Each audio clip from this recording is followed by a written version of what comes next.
on J360 Radio with your hosts, Alan, Dev, and Mark. Alan has entered the Cyclone. Okay, hello, welcome to another one of the Cyclones, and it is just me and Mark here. Hey, how you doing? So, we got to talk NFL. That's what the Cyclone was built for now, at least. All right, so let's talk about the Thursday Night Football game. We had the Philadelphia Eagles traveling to the New York Giants, and the Eagles destroyed the Giants 34-13. Any comment on this? Yeah, I mean, one thing I want to point out is this game really doesn't say much about either team. The Eagles have a lot of potential, but I still feel like they're not reaching it. I saw some errors in this game that I didn't like, but, you know, the one thing I'll point out that I wouldn't hold against the Eagles is the performance of Saquon Barkley. That guy is sick.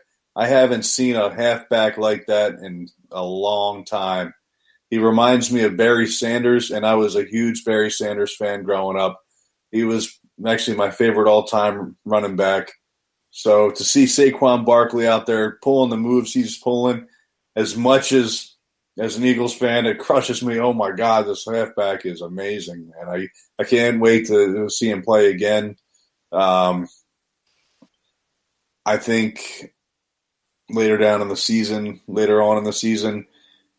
the results might be, if anything, a little bit closer. Indeed. And unfortunately, I just accidentally clicked. Okay, there we go. I clicked out of it because someone said the Brewer game started out. I'm like, what? No, they're just doing warm-up. Okay. My opinion on this game was it's time for Eli Manning to be benched. He is so done. It's not even funny at this point.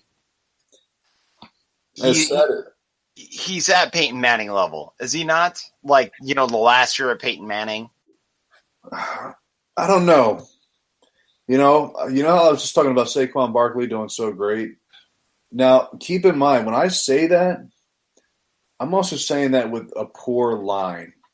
Barkley is performing with a terrible O-line, which is why that brings him up. The problem with Manning and this O-line is it's very hard for a quarterback of his caliber to produce with a line that bad. If he went to another team that had a great offensive line, he might still be pretty good. Unfortunately, he's not really a mobile quarterback. It's not going to work for him there. The Giants need to start rethinking things. His time in New York, it might be better for them to part ways.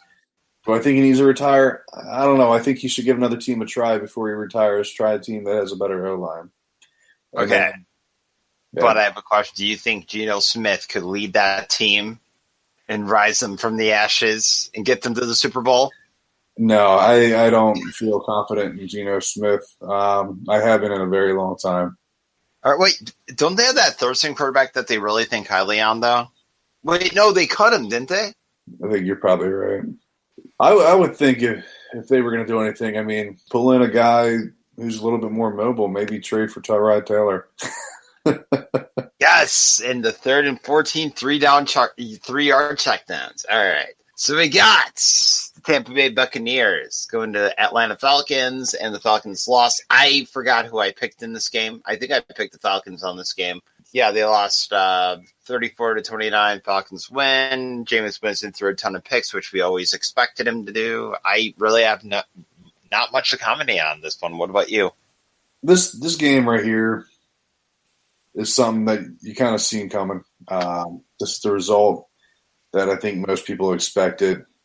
The Buccaneers are going back to how they were. It wouldn't have mattered if they had Fitzgerald in there. So any Buc fans are saying, oh, but if Fitzgerald was in there, we would have done better than that.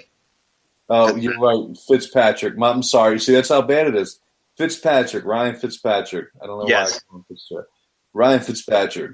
If he was in there, it wouldn't have made any difference. I don't care how good he played in the first 2 games of the season. He gets like that. But this is the result you're going to get either way. Well, the problem with the Bucs is they have no defense. There's nothing there, and I thought they were known for defense back in the day. Like, I don't know why they're not doing it again. And they fired Mike Smith today. Yeah, I heard. I think they're trying to reshape their defense. Obviously, that's probably why they got rid of Mike Smith. They need a lot of work. As for Atlanta has a lot of potential. They just really struggle. And I know they won, but it's going to take a lot more than this game to start producing at the level that they're capable of. Fair enough. All right. Then we go down. We go to the Carolina Panthers going to Washington and losing 17-23. And I don't know what to think of this Carolina team. I don't know anymore. That Washington screams A&A. But Carolina, I just don't know anymore. There are times where it's like, this could be like a sleeper team that's going to like go big. And then like they lay an egg like this. Well, I think the problem with the Panthers is that they have so much skill that it's just kind of a head scratcher that they would lose to a team like the Redskins or that their record's not better than it is. I mean, Cam Newton alone should be able to bring more wins in. I mean, their offense, they have a lot of good skill players, and their defense, I don't think is that bad either. I don't understand why they're not putting up more numbers, but they kind of remind me of the Eagles a little bit with that. The Eagles, they have a lot of good players, and they have a lot of potential. They're not doing squat. The Panthers are kind of in that same boat where you have all that potential, and you're just not producing. Maybe whatever it is that, the problem in that system, is fixed, and later this season they start crushing teams. But until then, they're not a team I believe in. Yeah, pretty much. It's like I just don't know what to make of either of these teams. It's like, as I said, A&A and the Panthers, you think they're going to do something, and they haven't done anything. Then we go to Seattle, destroying the Raiders, 27-3. This did not shock me, and that's all I have to say. The Raiders suck. I can't even say that they suck because he beat the Browns. Raiders are a pretty bad team. I mean, I'm starting to feel like the Raiders, or John Gruden, intended on them to have a losing season this year. I don't think he had any intention on getting to the playoffs this year. They're in complete rebuild at this point. They're offering up Amari Cooper and Joseph. Whether they actually get traded, that's one thing, but you can tell Gruden's trying to rebuild this whole team. I hate it when coaches do this. It rarely ever works. Sometimes it does, but when you're taking all the good players on a team and you're getting rid of them so that you can bring in your own players, draft new players that you think are going to be great, it doesn't usually bode well for you. And it seems what they're doing. They're definitely in a full rebuild at this point. Yeah. Yet they still beat the Browns. I mean, it was based on a controversial call, but still, they still beat the Browns. Anyways, so we got the Indianapolis Colts going down to New York and losing 34-42. I do not think this has anything to do with Sam Darnold. This is more to do with how unbelievably terrible the Colts team is. I disagree. I realize that the Colts seem like a bad team, and they had their record definitely would tell you that they're a bad team. I think they're better than a lot of teams in the NFL, but I think that they do need a few more players to really boost up that roster. But I think this game really boils down to how good the Jets can be. I think we were talking last week about how kind of fluky the Jets are. Last year they were pretty fluky too. Yeah.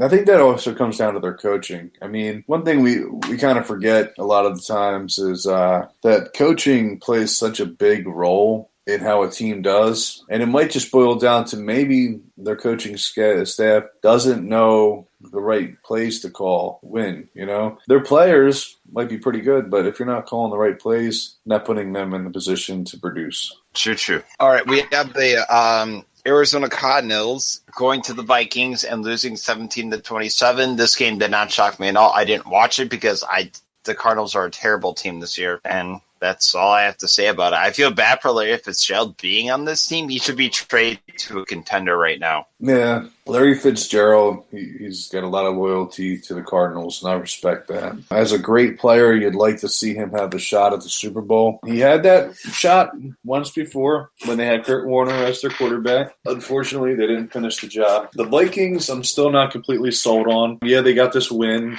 and they've got some more wins, but I really think it just boils down to how bad of a team Cardinals are right now. In this case, I know I was just telling you with the last one to not blame it on the team that lost, but in this case, I would put it on the Cardinals. All right, sounds fair. So we had the Pittsburgh Steelers traveling to Cincinnati and winning against the Bengals 28-21. Why did the Bengals always choke against this team? You know, it's kind of like when it comes to your division rivals, that happens a lot, but it seems it happened with them, with the Steelers a lot, just like it happens with a lot of teams against Patriots. At this point, Tomlin and Lewis have played each other so much that Tomlin just kind of figures out Lewis's scheme by the end of the game. Yeah, it's just sad to see. Like, you know what's sad? I actually think the Bengals could beat the Patriots, but whatever. That's just my opinion. All right, let's go on. Oh, God, I don't want to talk about this game. Well, you have to, so you're going to go first. The San Diego Chargers travel to the Cleveland Browns and completely annihilate them 38-14. Now, I'm going to talk about this game for a while. I hope everyone has great beers because it's going to take a while. Better not. No, I'm not. The first drive of this game, I knew the game was over. For the Chargers, the first offensive drive, I knew it was over. There was something wrong. And they only had 4 active wide receivers, and then one got injured. He's out for the year, by the way. This was a complete disaster game. And I had an odd feeling about it. Did I pick the Browns? I think I did. That was awful. Awful game. I really do feel for Browns fans. You know, it's just like they bring you up, and then they let you down.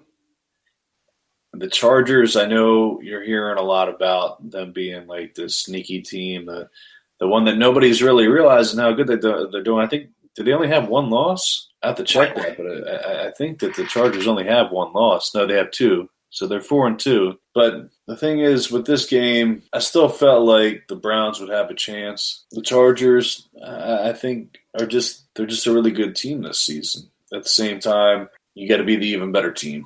And the Browns right now aren't. Maybe Hugh Jackson's the problem. I mean, they have a lot of issues there, but I mean, why is it every season that? So we had dude, why was it side by side? So we had the Buffalo Bills going to Houston and losing 20-13, and I don't even want to talk about this freaking game because this game pissed me off worse than the Browns game. Well, that happens when Peterman ends the game for you. It was a What nice. the hell? It was the same dude. That was the same throw that he did during Jacksonville. It was, oh my God. I was so angry about this game. Like, I actually turned off the Browns game on because I knew it was over.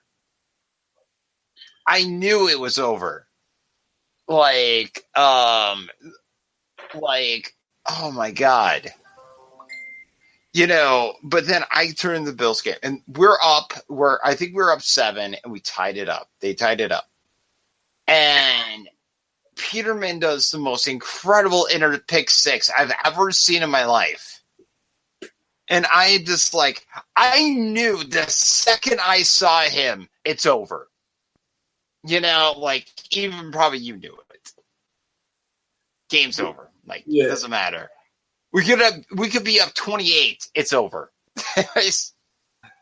Oh my gosh. How the Bills have not cut him yet is beyond me. And you had Derek Anderson on the roster, and you didn't use him. And he's familiar with Brian DeBall's offense. You idiots. Oh my gosh. Well, I still don't understand why they got rid of A.J. McCarron. I mean, what was the sense in picking him up in the first place? You would have thought that I thought he was going to be the starter. Yeah, that just dumbfounds me. I still just can't quite figure that one out. They started Nate Peterman. Like they learned nothing from the last year. They started him and traded the only vet that you really had. That was a head scratching idea. But you agree? Yeah, I would say the whole process. I don't know what they're thinking over there in Buffalo. I had high hopes for Josh Allen, but I felt like he was one of those quarterbacks that needed to sit on the bench for at least a year. And Bro, I would have taken Cody Kessler over him. Yeah, remember Cody Kessler, the former starter for the Browns? Never won a game? yeah, I would have taken him over Peterman. What the heck were you thinking, Buffalo? Come on. well, Buffalo needs a lot of things, and one of those things happens to be a head coach. McDermott's not a head coach. He should have stayed as a defense coordinator. I don't even know how he got a head coaching job, to be honest with you. But McDermott's not that terrible, but head coach is just like, there's just been really questionable decisions that they've been doing. Like, they refuse to trade McCoy. Yes, trade McCoy. You have no offensive line. Like, take the season, tank it, and get some really high aspect player. That's what I would do. yeah, well, the games. Anyway. The Texans played well. This is what it is. We move on. How about them Dolphins? I don't know how this happened. This is a game that blew my mind because I didn't know. Like, I think I picked the Dolphins this game, right? I believe I picked the Dolphins this game. By the way, we have to start taking notes. I believe I picked the Dolphins this game. The problem was, if I knew Brock Osweiler was starting, I would have picked the Bears. And Osweiler won for the Dolphins. So I still got my point, but I'm like, how the hell did that happen? Brock Osweiler beat the Bears. Can you explain this one to me? Because I can't. Well, I'm going to tell you a story. It's about players who take performance-enhancing drugs. They play better. I'm not saying that's what happened here, but that's the only explanation I have for that. I can't tell you. This is a bigger upset than the Browns at the Ravens. Like, what the hell was that? Anyways, Brock Osweiler beat actually a very young and promising Chicago Bears team. That, I don't know. I'm so blown by that. Aren't you?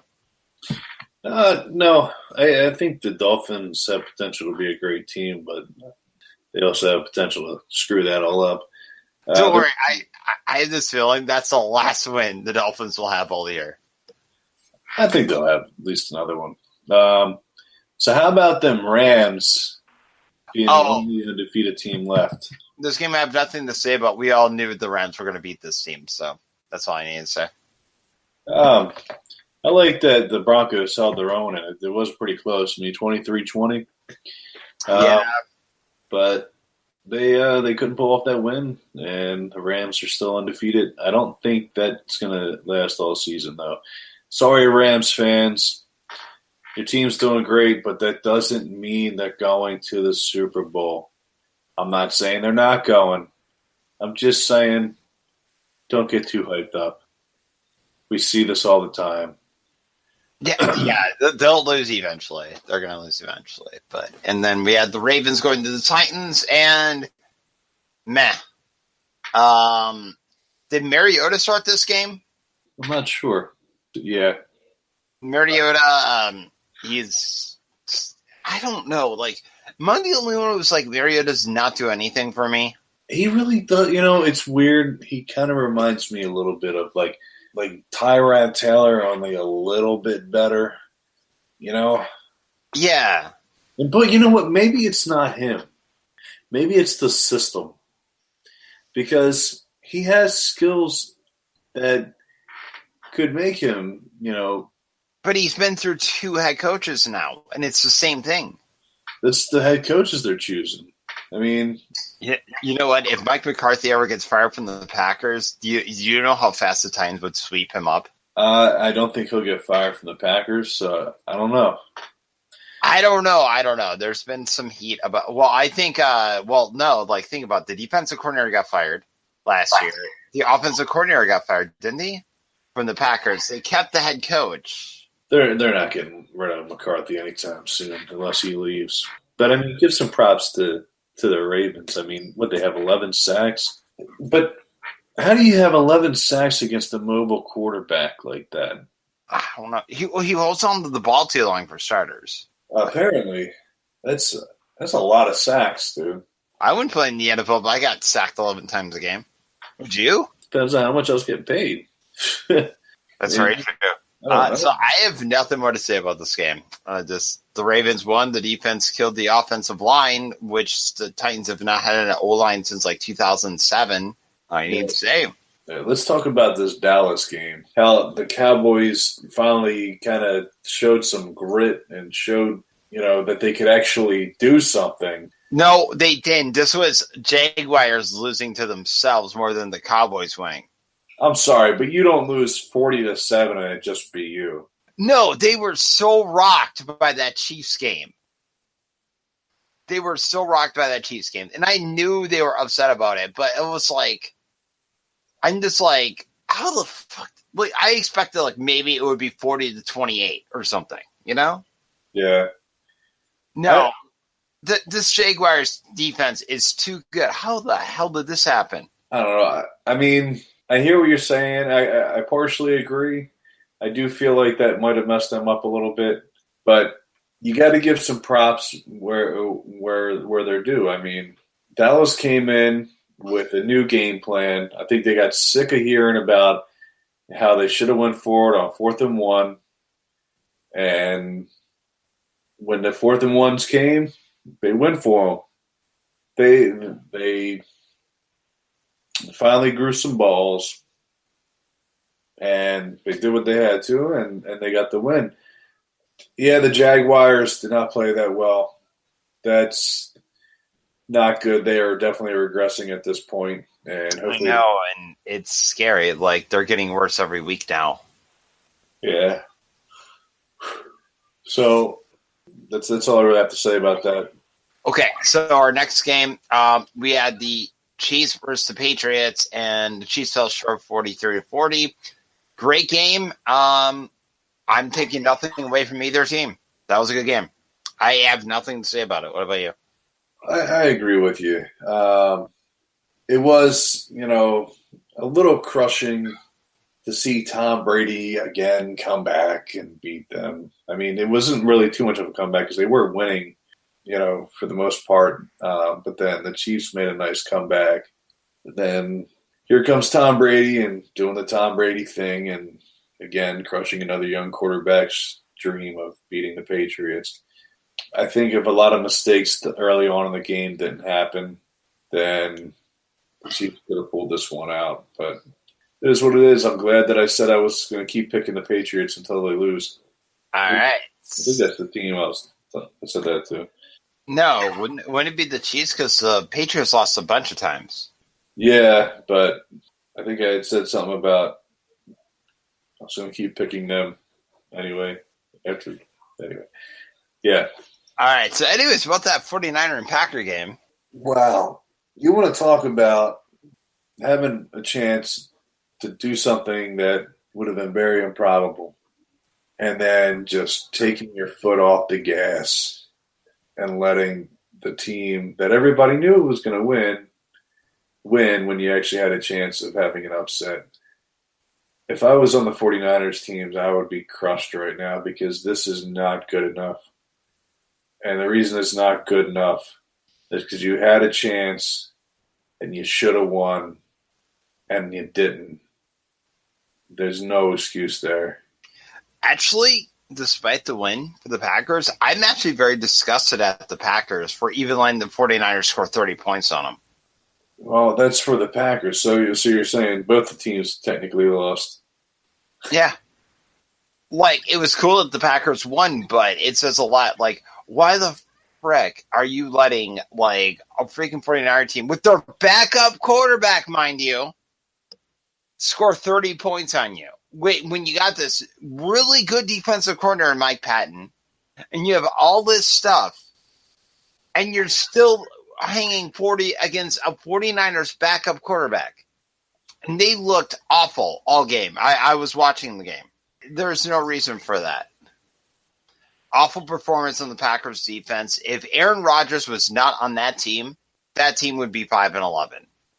I'm dead serious. It's true. Yeah, I think Aaron Rodgers is the main thing that keeps them afloat. But that kind of comes back to my comments about the Panthers earlier. I mean, with Cam Newton, they should be able to pull out stuff like that. So I don't understand why they don't. I think I'm done with this game too, because the more I think about it, the more it just, I don't know, just leaves a foul. Jay has entered the cycle. Good evening, J360 Legion. This is J-Man checking in to let you all know what's happening. Well, due to an unfortunate YouTube error, the picks for Week 6 have not been recorded for this episode of the Cyclone. And you're probably wondering why the hell am I here if I'm busy working on the J-Man show. Well, let me tell you. I work on all of these. And needless to say, we still have a lot more coming. There is going to be an episode 33 for this series coming soon, and I'm going to be on it. But right now, I have to handle something special regarding the J-Man show coming up Saturday. You're going to get a double special all in one that day. So for those of you that are eagerly waiting for episode 75, that's when it's going to happen, along with 76 happening later in the night. Speaking of which, by the way, I want to give a shout out to Mark and Alan for holding down the Cyclone while I've been busy with other things. Those guys are killing it, y'all. You know, just stay tuned. There's going to be something new happening. This is J-Man on behalf of the Cyclone, signing off.